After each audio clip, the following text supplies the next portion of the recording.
Oh, the Yeki in me is screaming that it's already 6:01 or 11:01. And so good morning, everyone. Good afternoon, everyone. It's been a very momentous few weeks. It is good to see you again from my little corner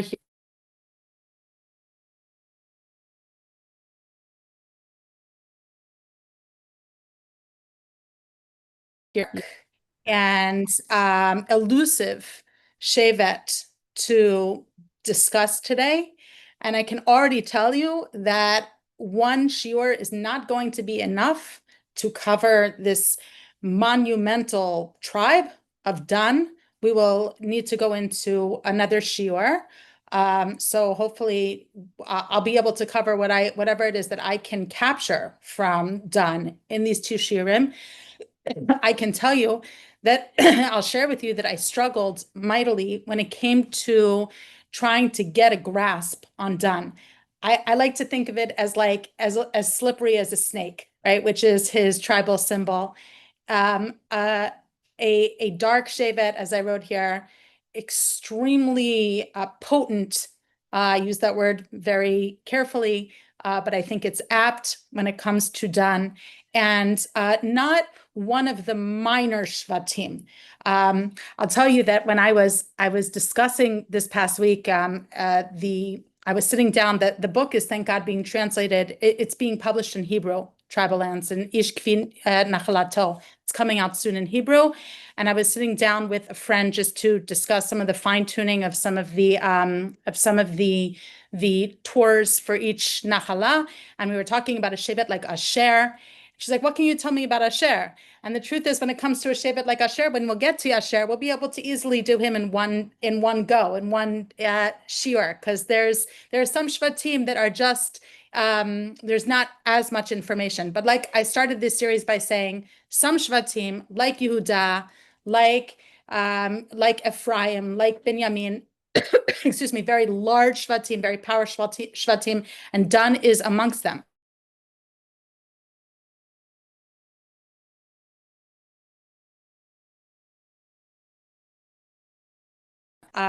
As much of a powerhouse as he is. And I chose done today because I'm going in birth order. I don't when I have given shirim on the shvatim in the past, I've just followed the song that I have in my head that I was taught in grade school, which is, all of the birth sons of Leah, and then followed by the liminal sons who were born to the maid servants, and then the birth sons of Rachel. But for our purposes, I think because the first four Shvatim were presented in birth order, one building on the other, Ruvain, and then Shimon, as Leah feels more confident, Levi, super confident in her relationship with Yaakov, and then Yehuda as the pinnacle of her achievement, where she is fully in place in the family. Now it is time to switch to the next child born to Yaakov, and this is the firstborn of Rachel. I use that very carefully, but I am determined to present Dan as the firstborn of Rachel. She conceived of his birth. She considered him her child. She brought him into being. And so for all intents and purposes, he is her firstborn, and therefore will carry a certain undistilled power of Rachel. But let's look at the circumstance under which he was conceived. Vayhi kasher ra'a Yaakov et Rachel. Now, before we do that, before we even get into the conception of Dan, this is our first time really talking about Rachel. The Shvatim up until now have been the sons of Leah. And so Leah, in all of her displacement in this family, or in all of her waffling and uncertainty as to her role in the family, has found her place.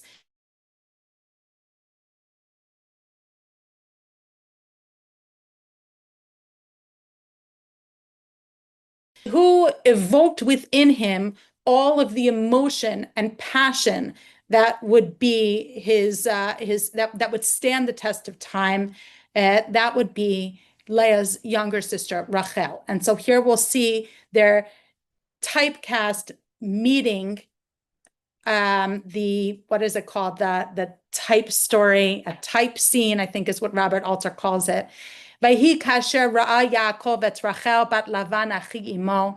Yaakov, who had been escaping from Esav and journeyed up to Padan Aram, to the house of Lavan, when he saw Lavan's daughter Rachel and the son Lavan and Lavan's sheep, Vayigash Yaakov vayagel et ha'aven me'al be'er. Vayashket son Lavan achi imo. Yaakov approached the well. He removed the stone. He watered the sheep. Vayishak, that's a lashon nofel al lashon. It's a play on words between Vayashk and Vayishak. Vayishak Yaakov l'Rachel, Vayisa et kolo vayivk. Yaakov kisses Rachel and raises his voice and starts crying. So Rachel evokes within him an emotional response. It's the only way really to understand this pasuk. And so she has this. She is, if I had to distill it into a very brief sentence, she brings the passion to Yaakov's family, to Am Yisrael. Vayavo gam el Rachel. Now, this is the very end of the chapter. You'll see there's a break here between the 11th verse and the 30th verse, which is where all the drama ensues about Yaakov being tricked into marrying Leah, and then insisting that he also is given Rachel as a wife. He cannot bear the thought of going through life without Rachel.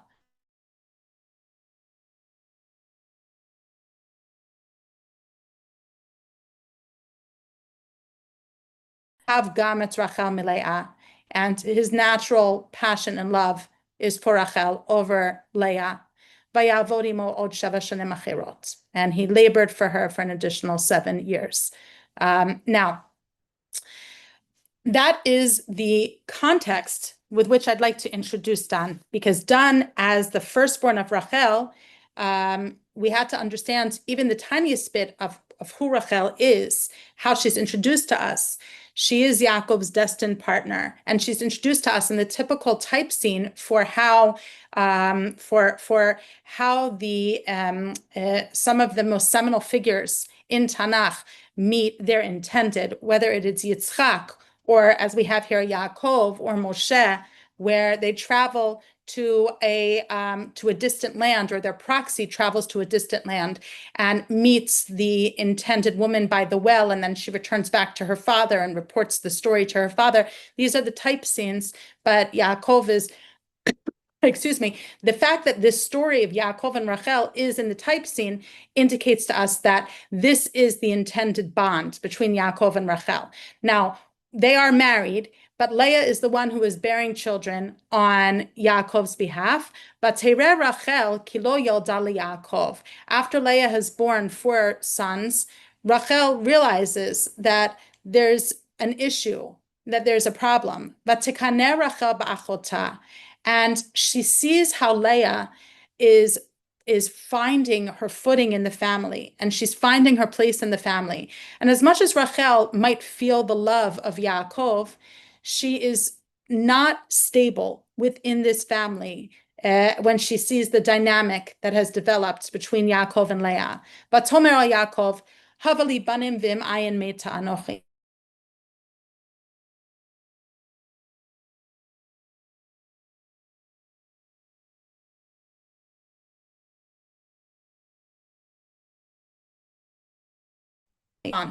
Is you freeze every once in a while.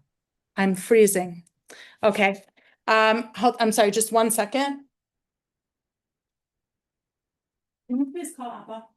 Please call Abba. Hi, I'm sorry. I'm really trying to work on my internet connection. Please tell me the next time that I freeze, and I might move to another. Am I freezing for everybody, or is it just for Naomi? You're freezing for everybody. And also I'm the freezing. the password was not correct, and so many people can't get in. It also gave the wrong time for Israel as 8 p.m.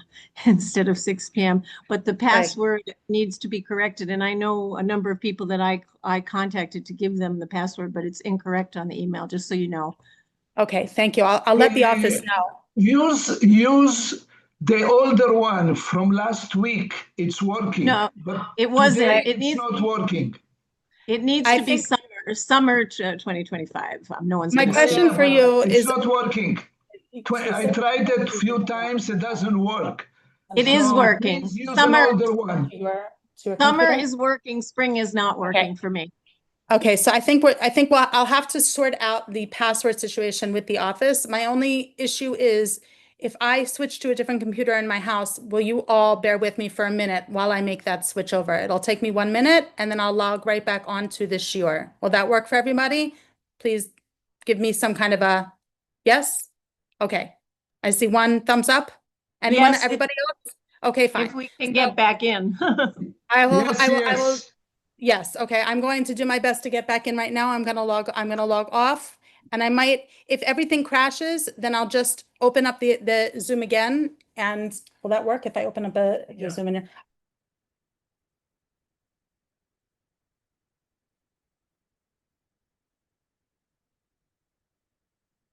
Hotspot on my phone, right? It's not Okay. something with your computer. or Okay, something. fine. So I'm gonna try on my other computer in my house.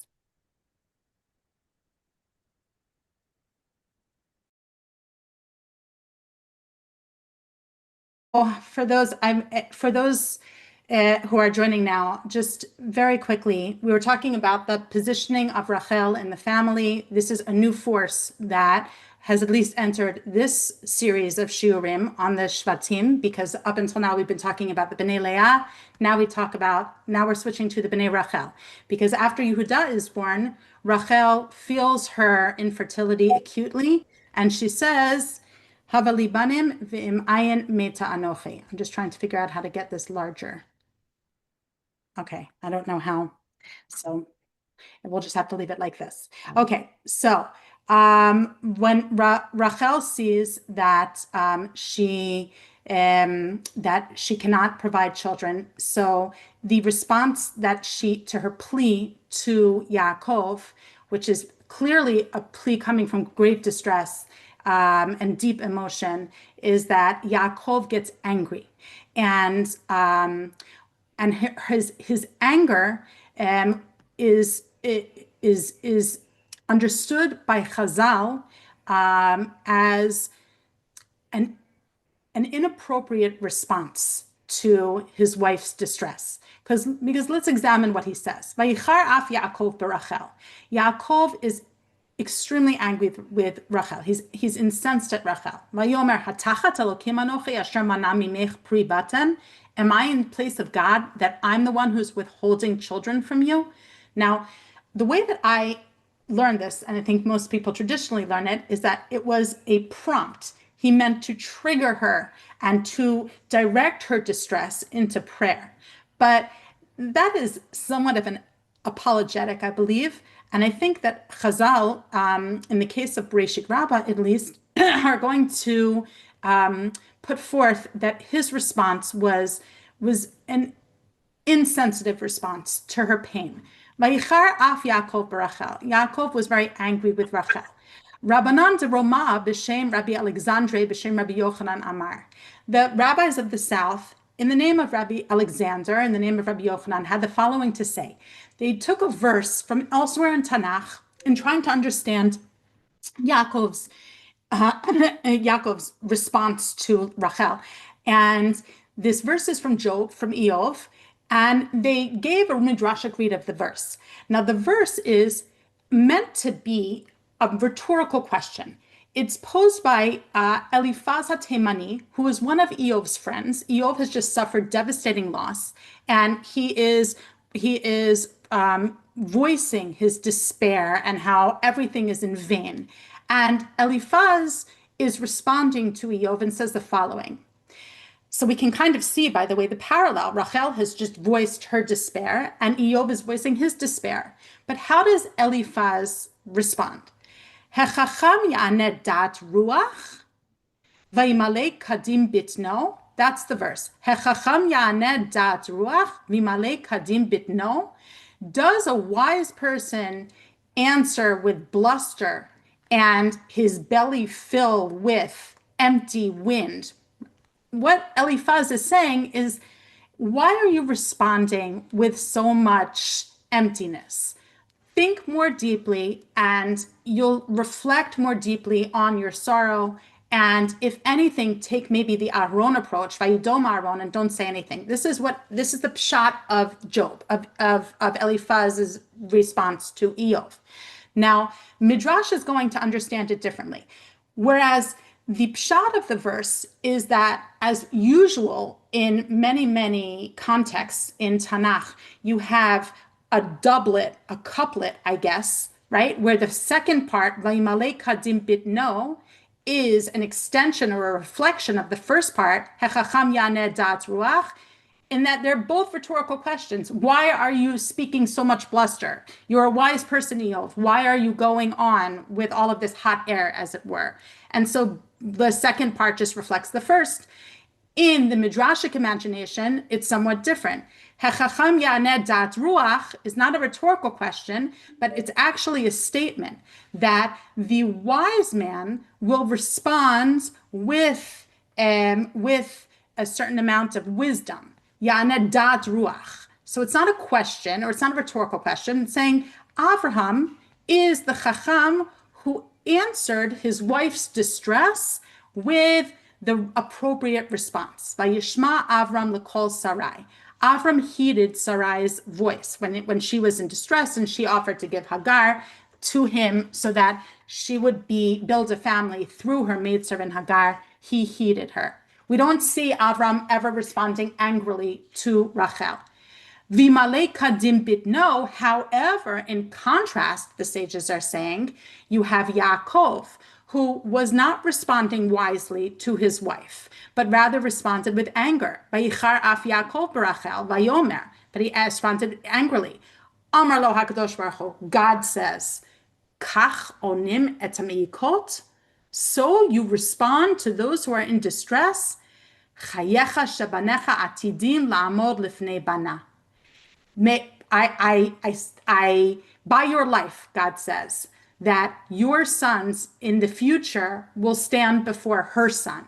In other words, your sons, Yaakov, the ones that were born to you, Reuven, Shimon, Levi, Yehudah, will bow down or will prostrate, will be second to this one's son, to Rachel's son, and that would be Yosef, right? So in the Midrashic reading of this verse, Yaakov's anger is misplaced, and God avenges, as it were, this slight that Yaakov has given to Rachel by his response, Hatachat Elokim Anochi. Okay, let me just see if I can here. I think that's, yes. Okay, I'm learning all the tricks. Okay, so now we have it one right next to the other so that you can read along if you'd like in the translation. Okay, so the Midrash goes on, and there's a certain cruelty that it's building up on beyond what the verse itself delivers in Yaakov's response. Amar la, I'm sorry, let's go back over here. Now the Midrash continues on. Vayomer, Hatachat Elokim Anochi asher mana mimech privaten. Yaakov says, am I in place of God who withheld from you children? Mimech mana, mimeni lo mana. Oh, I have children. I have 4 sons already, and you don't have any. So it's like adding a cruelty on top of a cruelty. Amra lo, Rachel responds to him,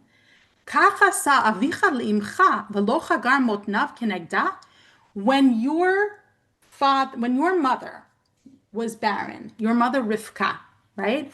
Then didn't your father go to bat for her? Didn't he pray on her behalf? Right? And he prayed for her to become fertile. Amarla, avi lo haya lo banim, aval ani yesh li banim. Wait a second, Rachel, you have it wrong. It wasn't just that Yitzchak was praying on behalf of Rivka. Yitzchak was also praying on behalf of himself. He didn't have children. I have children. You're the one in distress. Again, just adding fuel to the fire here. Amra lo, uzikencha lo haya lo banim. But your grandfather, Avraham, he didn't have sons. I didn't have children. V'chagar matnav keneged Sarah. And I'm sorry, your grandfather, and he and your grandfather didn't have children, but he prayed for Sarah, Amarla, and he said to her, Yichola at lasot kishem she'asta zikenti. You can do the same thing as my grandmother did. And Rachel asked him, Master, what did Sarah do? Amarla, hichnisat sarata l'toch beita. She brought Hagar into the family dynamic. And Rachel says, Amralo, im hadavar hazeh ma'akev, if that is what's holding up my place in this family, if that's what's necessary for me to do, then I'm going to do the same thing that Sarah did by introducing Hagar into the family. I'm going to bring my maidservant Bilhah into the family. She will be my surrogate, and I shall be built through her. Just as Sarah was built through her rival, through bringing Hagar in, so too Rachel would be built through bringing in not a rival, but someone who would become her rival, another wife, another woman within the family dynamic. So there's a lot to unpack in this midrash. I tried to do a little bit with the beginning, but I don't want to belabor. Funny little pun there. This point too much. I just wanted to, this midrash really does highlight Rachel's deep distress. Her distress to the point where she will bring Bilhah into the family. If things hadn't been complicated enough with Leah's insertion, brutal insertion, one can say, totally unexpected insertion into the family, now Rachel is complicating things even more. And before we get to the rest of the Bereshit Rabbah, let's go back to the text and see how Rachel is going to view the product, the child that she has forced into existence. Okay, because again, this is entirely created by her. It was a situation that was not accidental. She forced this situation into existence. Vatomer hinei amati Bilhah, she says to Yaakov, here is my maidservant Bilhah, right? The whole conversation in the Midrash is in the imagination of the sages that has transpired between Yaakov saying, am I in place of God? And Rachel offering the solution of Bilhah, and the sages have filled in that blank. Bo eleha, go to her, batelet al birkai, and she shall bear on my knees. In other words, this will be, for all intents and purposes, my child, that I will be built through her. And so she gives him Bilhah, her maidservant, as a wife. Vayavo ela Yaakov, and Yaakov is with her. She conceives, vateled liYaakov ben. She gives birth to a son for Yaakov. Vatomer Rachel. And who is the one who steps in? Who names this child? Who claims this child? The one who conceived of this child. Vatomer Rachel. Rachel says, Danani Elokim, v'gam shama b'koli. God has judged me. This translation is vindicated me, but it means judged me and has heeded my voice. Vayiten li ben. And so my whole premise is based on these three words. He has given me a son. There is no knowledge that Yosef is going to be born. There is no knowledge that Binyamin is going to be born. Dan is Rachel's firstborn child.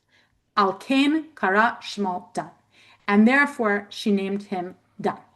And if we go back up to the Midrash and see Rachel's peal of triumph, I guess, in her naming of Dan. Vatomer Rachel, Danani Elokim, Danani v'chivani, Danani v'zikani. God has judged me and found me wanting, and God has judged me and has vindicated me, right? He has convicted me and exonerated me, I guess, or the more is a nicer translation. In what way has he convicted me? Well, for the past many years, I have been barren. Danani, he has judged that I should not myself bear a child through my body.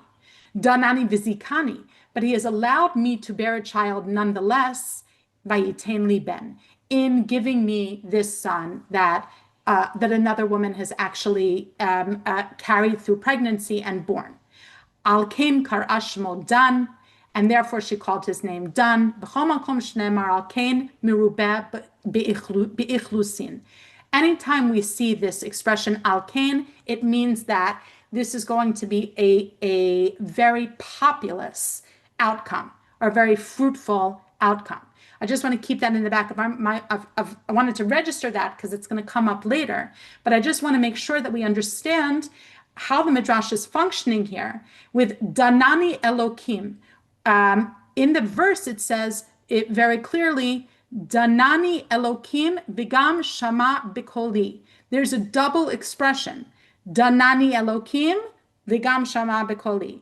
That is the basis, the textual basis for this Midrash, that there's two aspects that Rachel is talking about here. She's talking about her past and she's talking about her present. She says, I am acknowledging all of the pain of the previous verse that is encapsulated and was somewhat expressed through it by the Midrash.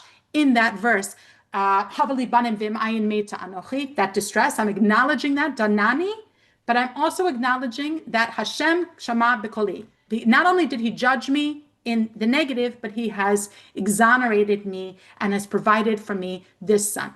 So Dan is born with if I were to say, I don't even know how to put this lightly. He's born in a tempest. If I thought that Reuven was born with a great deal of bearing a great deal of Leah's distress, Dan, I think clearly here is born in a context of deep despair, and is a ray of hope for Rachel, certainly. But the whole circumstance of his birth is traumatic, is born from a rupture in the relationship between Rachel and Yaakov, is something that Rachel forced onto the scene. And so when we see Dan and his development as a tribe, from the son of Yaakov all the way through further iterations of Dan that we're going to explore, we are going to see a tribe that is almost always not at ease, disenfranchised, displaced, unhappy, distressed, not carrying the light and joy of Naphtali and Asher. Those are, and Yisachar for that matter, those are three Shvatim that I just so enjoy thinking about and learning about and giving shiurim about, because they're just so much, let's say, lighter. Dan is heavy, he is dark, he is and elusive and dangerous. And those are big words, but I think that they're all appropriate given the context of his birth, of the situation when he was born. And remember, not a and I'll just say this one more time, even though I've said this numerous times already, not a natural course of events, but a forcing into being. And so I'd like to see in the time that we have left how this comes into expression as a tribe. The next time that we meet Dan in a serious way in the storyline, and we'll explore the blessing of Yaakov and the blessing of Moshe, but in the storyline of Tanakh is in the book of Judges. Now we will see Shevet Dan throughout Chamisha Chumshei Torah, and we'll get to one story there that also involves someone from Dan. But in terms of a Shevet, the next time we see the Shevet is at the end of the book of Judges, and the Shevet of Dan is, can everybody hear me? Yeah? Okay. The Shevet of Dan is chafing at the limitations of his tribal allotment, of his Nahala, very unhappy with the Nahala that he was granted, and needing to find something different for himself. This is a story that we have also in the book of Joshua and in the book of Judges, but the story is more fleshed out for us in the book of Judges. It's not as surprising that Dunn is unhappy for reasons that I stated earlier, just as far as a tribal characteristic, one can say, but the text does explain very clearly that he was very challenged. The contours of the Nahala of Dan, I'll show you a map next week, but you also have maps probably in your files from previous shiurim. The contours of the tribes of Dan were very narrow and were attacked regularly by the Amori and the Plishtim. And so they were not able to really sustain themselves in their Nahala. Where is Nahala Dan that the Danites were unhappy with? That's basically what we call nowadays Gush Dan, the Tel Aviv region, with the snake kind of almost leading into the Beit Shemesh region. Again, without a map, it doesn't, I'm just paying it lip service, but it was just not fulfilling enough for Dan. So the Danites then go on a reconnaissance mission up north to try and find a new place for themselves. And as they head up north, they meet up in the house of Micha,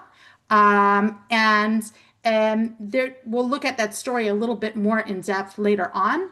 But this is the verse that I wanted to highlight, where the Bnei Dan say to Micha has good claim on them. They've stolen from his house.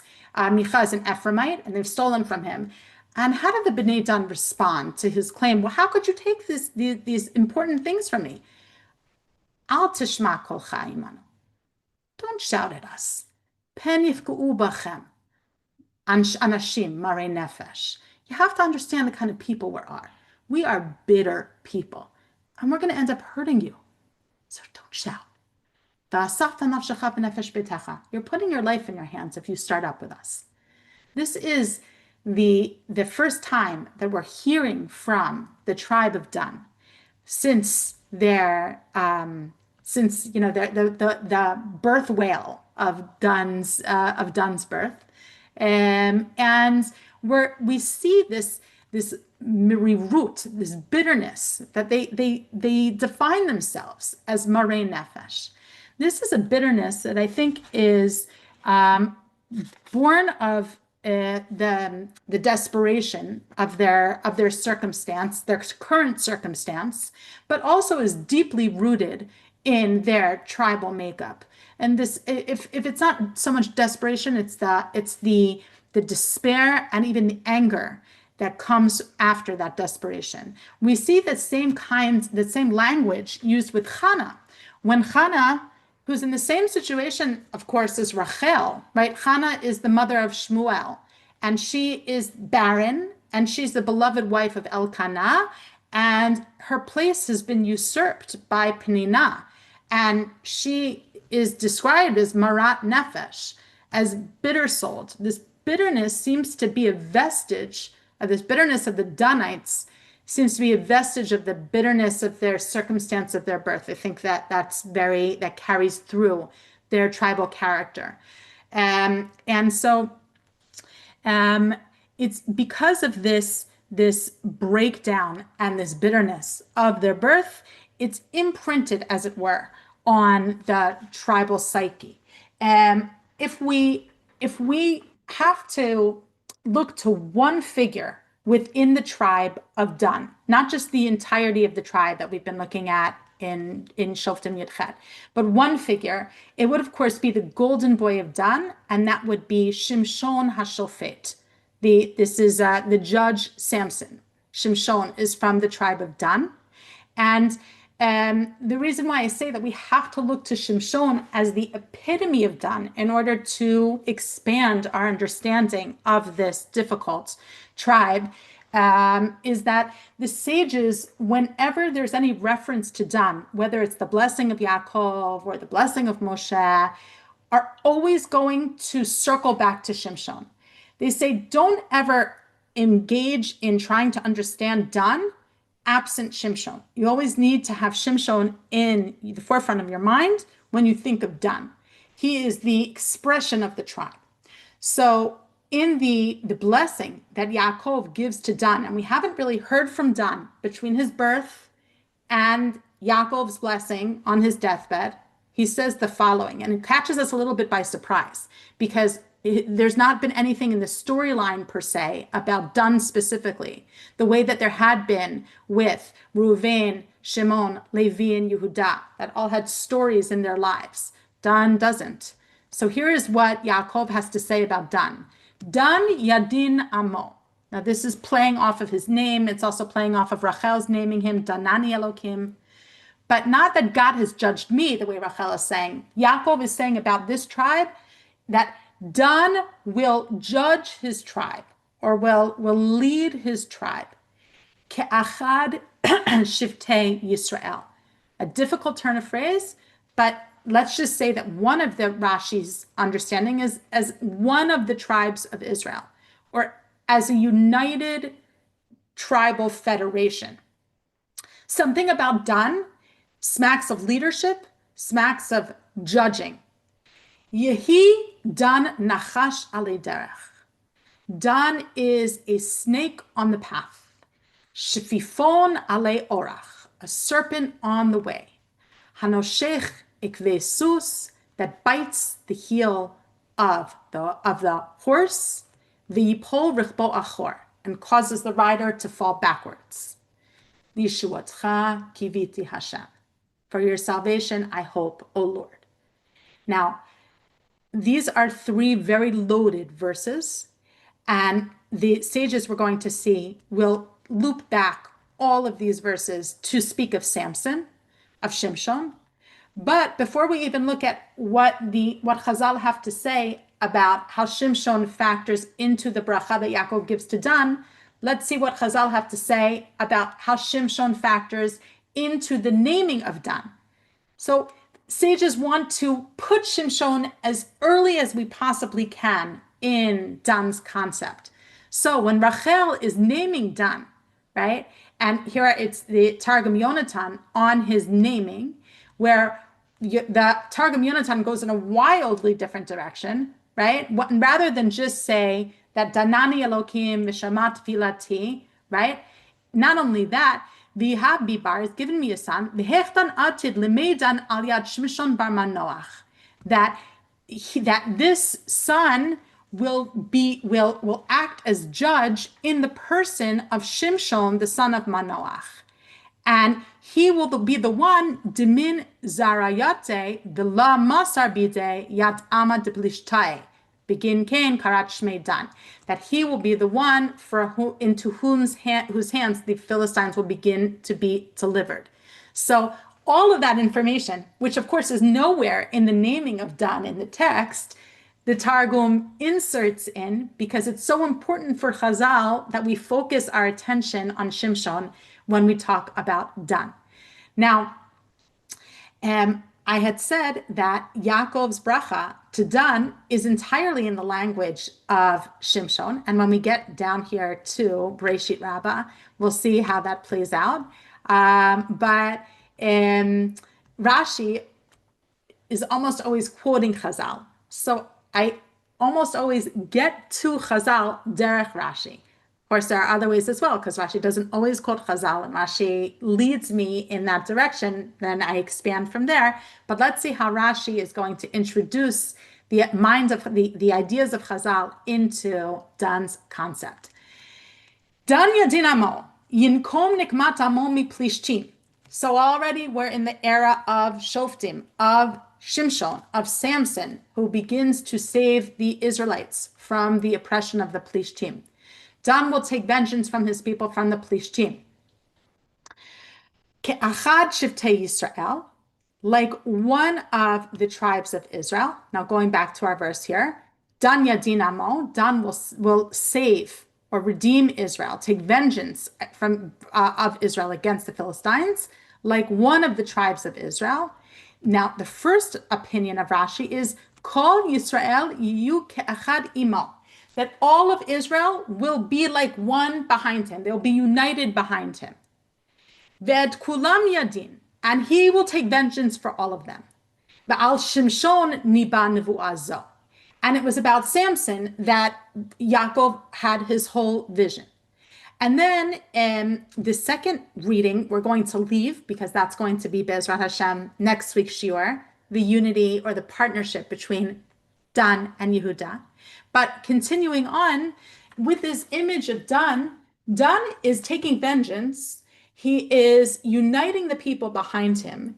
He is fighting in such a way, Hanoshech ikvesus. You know what Hanoshech ikvesus means to me? Is Vayipol Rechbo Achor.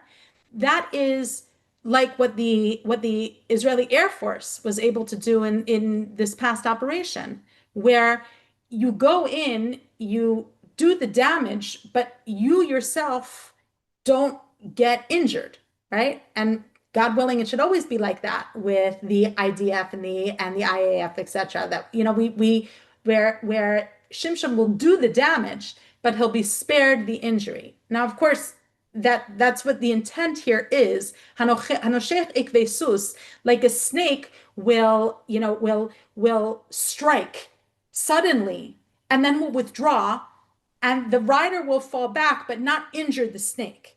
So that's the power and the potency of this tribe. This is a tribe that is that is not just a warrior tribe in the conventional sense, but is a deadly tribe.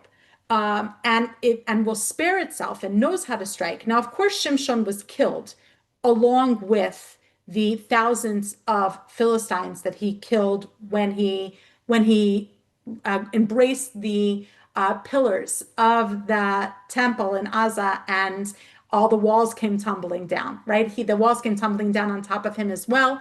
But it is still a statement of great power that he expressed. If we have to look at aspects of the snake and how Shimshon expresses those aspects, number one is, as Rashi is pointing out here and is fleshed out in the Midrash, that there's a lightning strike. There's an unorthodox, unconventional strike, not an enemy that you know how to contend with. I think we all sense this, and I might not be finding the exact right words to describe the horror that a snake raises within us. But part of that horror is its stealth, its fluidity, its ability to elude us, and that is what Shimshon embodied. It took me many months to try and write up a chapter on Shimshon because of all of that complexity. But he is consistently compared to a snake. And then just this last thing that I would like to say on this midrash, or on this verse of blessing that Yaakov gives to Dan, is Lishuatcha kiviti Hashem, when Yaakov has described Dan as uniting all of the nation behind him, as being a potent and powerful and deadly force, and being able to fell many enemies. And this is the only tribe where we see some kind of appeal of prayer. Lishuatcha kibiti Hashem. For your salvation, I hope, O God. And the way that Rashi understands this is that he's praying on behalf of Shimshon, that he saw that Shimshon's eyes were going to be taken out, and that he prays that Shimshon be successful in his final act of glory. Right? He saw that that's what Lishuatcha kiviti Hashem, at least the way I understood it in Rashi, means. I'd like to just move forward and see how the Midrash puts Lishuatcha kiviti Hashem. But the Midrash in here, you can look at it yourself in Bereshit Rabbah, just repeats these ideas, expands on these ideas, says that there were other parallels between Shimshon and the Nachash and the Shefifon, that just as the Nachash is found among women, right? Like the original Nachash is found among Chava, so too Shimshon was found among women. It says here, just as the Nachash is restrained by oath, so Shimshon was restrained by oath. The idea of Nachash being restrained by oath means, at least according to the Eitz Yosef, which is the Perush on the Midrash, that have you ever seen a snake charmer? Right, like a snake charmer can hold a snake spellbound. So too Shimshon was held by the oath that he bound the Judites to take, not to harm him. So there's all kinds of play with trying to understand Shimshon as the embodiment of the kinachash alei derech, kishfifon alei orach. But just to get to the end of this midrash, where Yaakov is crying, Lishuatcha kiviti Hashem. Look at the power that Yaakov invests in Dan. Yaakov saw this first expression of Rachel, who was so elemental to his very being. V'savur, and he saw in Shimshon ben Dan, shehu melech HaMashiach, that he was the King Messiah. Kevan shera'a oto shemet, once he saw that Shimshon had died, Amar, Av samet, how could it possibly be? This was meant to be the case. This was meant to be the end. And so it emerged from him almost spontaneously. Lishuatcha kiviti Hashem. I had hoped that this was going to be your savior, that I had hoped for your salvation. I hope that this would be it. I hope the vision that I saw would be the fullest expression of the King Messiah. But I think, and Rashi doesn't quote that bit. I just wanted to be very honest about that. But I think that in this original midrash, what struck me so strongly was was that very unexpected import that the midrash is giving to Dan.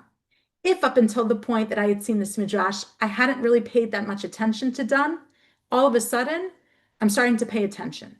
Because yes, there are many heroes throughout the Bible, and Shimshon is just one of them. But if Shimshon is going to be signaled out as the potential Melech HaMashiach, then we have to look at Dan in an entirely new framework. And so in the 5 minutes that I have left, I'm just going to read a few of the thoughts that I put together in writing, which I think give more of an articulate voice to the power that we've seen so far emerging from Dan. All of Rachel's children and Rachel herself. No, Dan, again, must be, and it always goes back to the essential expression of Rachel, the undistilled expression of Rachel. Yosef is going to be Rachel's triumph, but Dan is all of the darker elements of Rachel, and there were dark elements to her. Indeed, all of Rachel's children and Rachel herself were marked by powerful emotional responsiveness. The fervency of Havali Banim, Joseph and Benjamin's intense crying bouts, right? These are, I'm talking about Rachel here, not just Dan. They stand in stark contrast to the other brothers' silence. Rachel's inconsolable mourning for Israel, as we see expressed in Jeremiah, Rachel mevaka al baneha me'ana lihinachem. Rachel weeps for her children, she refuses to be consoled. All were linked to the matriarch and her progeny's passionate involvement in the world. Dan is, the words that I've been using so far have been potent, powerful, deadly, bitter, but these are not small words, and they're not lame words. They're words that are laden with passion. Jacob saw in Samson of Dan the same riveting passion that had immediately and powerfully drawn him to Rachel. This emotional involvement, Jacob intuited, was the source of redemption He hoped Dan would channel these intense passions to save Israel from their enemies, which is why he saw in Shimshon Melech HaMashiach. Just one more before we have to go. It would take this type of responsive personality, a messianic personality, envisioned Jacob, to defeat the Philistines. None of the sons prior had that type of hugeness of personality, including Yehuda. Now, when Yaakov blessed Yehuda, lo yasur shevet mi Yehuda, lo yasur shevet mi Yehuda, michokek mi bein raglav ad sheyavo Shiloh. He definitely was blessing Yehuda with monarchy, with rule, with leadership. But the language of Mashiach is not found in connection with Yehuda. It is found in connection with Dan, because Dan represents that Mashiach aspect of Rachel, that which comes first, that which galvanizes the nation, that which draws us all together, that which helps us fight our wars and ushers in the period of shalom under Melech Mashiach ben David. It would take this type of responsive personality, a messianic personality, envisioned Jacob, to defeat the Philistines.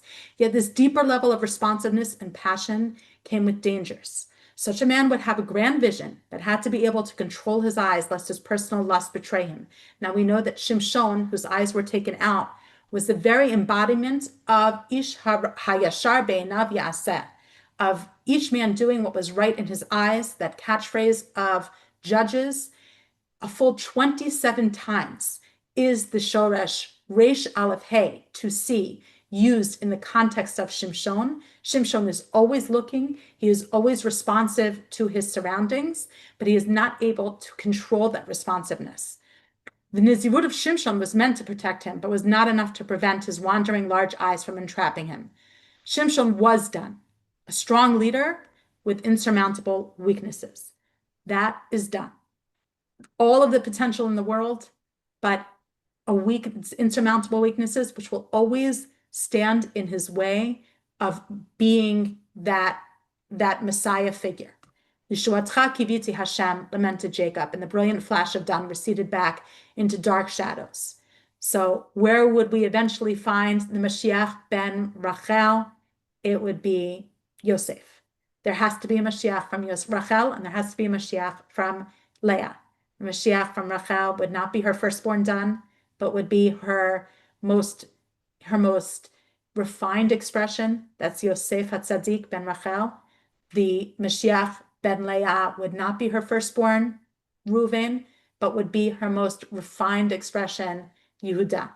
And so next week, Bezrat Hashem, we'll sort out all of the technical issues. I will probably be coming to you from this screen again, but we will be talking about some other engagements that we have with Dan throughout the biblical text. How Dan is the Ma'asef, he's the last to travel. The personality of the son of Shlomit bat Divri, the Mikalel, the blasphemer, who was from Shevet Dan, and some of the other, and Hushim, the son of Dan. And Hushim, by the way, an inversion of the words Mashiach. And by the way, Nachash and Mashiach have the same gematria. Chazal point that out to us. Mashiach is everywhere within Dan. But the most of next week's shiur, even though I will touch on those things, will be devoted to Yehuda and Dan, that harmonious partnership between the son of Leah and the son of Rachel in building building holiness and building the holy spaces within Israel, and Nachalat Dan, where we'll look at the original Nachalat Dan and where Dan ended up. So I do apologize for all of the hiccups today, but hopefully next week we'll just hit the ground running. Okay, let me just see. Thank you. Pleasure, and I apologize. And I will, do you want me to put why don't I just send, excuse me, I'll send the Google Doc to the office and I will ask them to send it out to anyone who has subscribed to this shiur. Okay? Many apologies. Thank you. You will. Who was his mother figure, Rachel or Bilhah? You asked, Nachman, Uriel, Adele. I would say that his mother figure is Rachel. I think that the mothers, Bilhah and Zilpah, do not act as the influences on the Shvatim. They're present, but they are surrogates. I know others feel differently, but I feel, especially when it comes to Dan, that Dan is very much the firstborn of Rachel, and Bilhah is present only in helping to define Dan's liminality, that he is not going to be the fullest expression of, he's going to be the undistilled expression of her despair. He's not going to be the fullest expression of who she can become. That's Yosef. Okay. Hi, Tamar. It's Sandra. Yes. Hi, Sandra. So I was struck by, hi there. So I'm struck by the fact that Jacob essentially prayed for Dan. I mean, asked God, Yeshua T, he was asking for assistance, future Nubuot assistance from, because actually Samson issues prayers twice to God. It's sort of subsumed in the whole dramatic story of Shimshon and the Plishtim and Delilah and all that. But he's unique in that he was quite poetic, and he actually prays to God and asks God's assistance twice. And of course, he asks to die like a hero with his enemy, and so that's part of it. But isn't it fascinating? And I did not know this until you pointed it out in the Midrash, that Jacob is that Yeshua T point, those three words, is really Jacob praying to God to help Shimshon. And so I have to say to myself, perhaps all those centuries before Shimshon, that those prayers, the requests for prayers, were hovering, in the Rakia somewhere. And when Shimshon activated them, God heard him. I think in potential, and then they're like they're expressed in done, right? Like that's, yes, you're saying exactly. that they're in Yes, potential, embedded within the Shevet.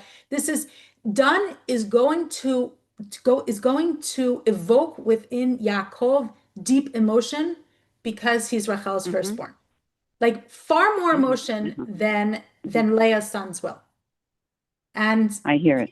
Even with Yehuda, who's Modeh, it's like it's not the same kind. It's like that same kinds of, one can say, one can look at Yaakov's deep like fascination or his obsession with Yosef, right, as Ben Rachel. But I think that the proto obsession is with Dan.